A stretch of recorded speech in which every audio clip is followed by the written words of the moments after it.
Oke, selamat siang teman-teman semuanya. Pada bagian kemarin, bagian sebelumnya, kita sudah membuat modelkan pintu ruang tamu dengan lebar 900 mm dan tingginya 2100 mm. Dan posisi pekerjaan kemarin itu pintunya sudah dipasang di bagian sudut ini, di bagian dinding ruang tamu. Tapi teman-teman, posisi ini sebenarnya dia hanya ditempelkan dan belum berlubang. Jadi kalau kita mau masuk ke ruangan melewati pintu, itu kan pintunya harus berlubang. Oleh karena itu, pada bagian kali ini kita akan memasang pintu ini sehingga dindingnya ini menjadi berlubang. Bagaimana caranya? Nah, caranya adalah sebagai berikut. Dalam posisi ini, dindingnya kan belum dibuat grup ya. Nah, kita bikin rectangle. Klik shape rectangle-nya, pilih shape rectangle-nya ya di sini. Setelah itu kita klik di sudut kiri atas pintu, kemudian klik kedua di sudut kanan bawah pintu. Nah, sehingga di sini kita sudah membuat segi 4 ya, segi 4 yang ditempelkan di permukaan pintu. Nah, setelah itu segi 4 ini kita push dengan menggunakan icon ini atau ketik P. Nah, ini kita push ke belakang sejauh 150. Nah, 150 ini dari mana? Ya, dari ketebalan dinding. Dinding kita kan ketebalannya 150 mm. Setelah ini berlubang, buktinya apa? Buktinya seperti ini. Nah, ini dia. Kalau kita lihat dari belakang, dia berlubang si temboknya, si dindingnya ini. Langkah berikutnya, kalau kita perhatikan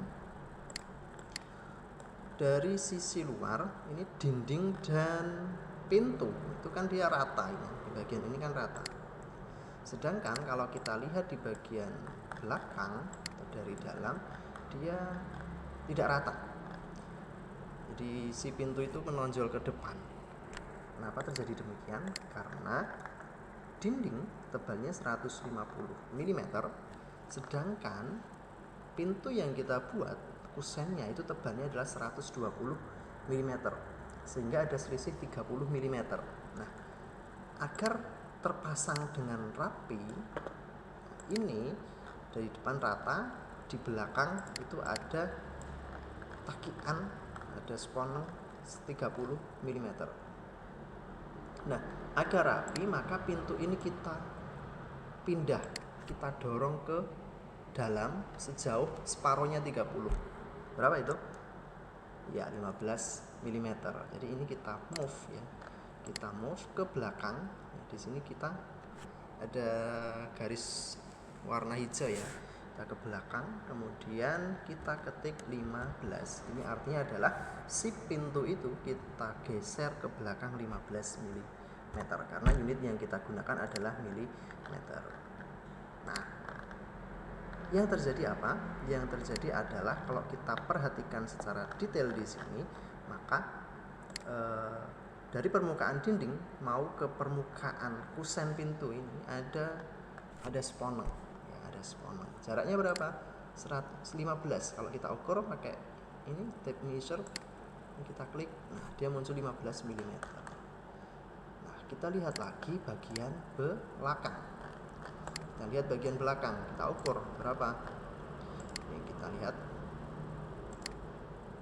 Nih 15 mm, sehingga sama. Ini salah satu tips atau cara agar pintu kita terpasang dengan rapi. Nah, itu adalah cara kita memasang pintu. Nah, teman-teman semuanya, ini bagian dasar. Jadi dasar untuk memodelkan bangunan sederhana dengan menggunakan SketchUp tanpa plugin. Nah, karena dasar, maka teman-teman bisa menggunakan cara ini, cara pemasangan ini untuk memasang pintu-pintu yang lain. Pintu di mana? Pintu di kamar ini, pintu di kamar ini, pintu di ruangan ini, kemudian pintu di kamar mandi gitu.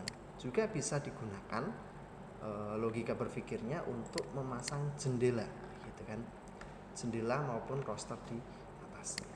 Oke, semoga bisa dimengerti dan bisa difahami untuk kita belajar di tahap berikutnya.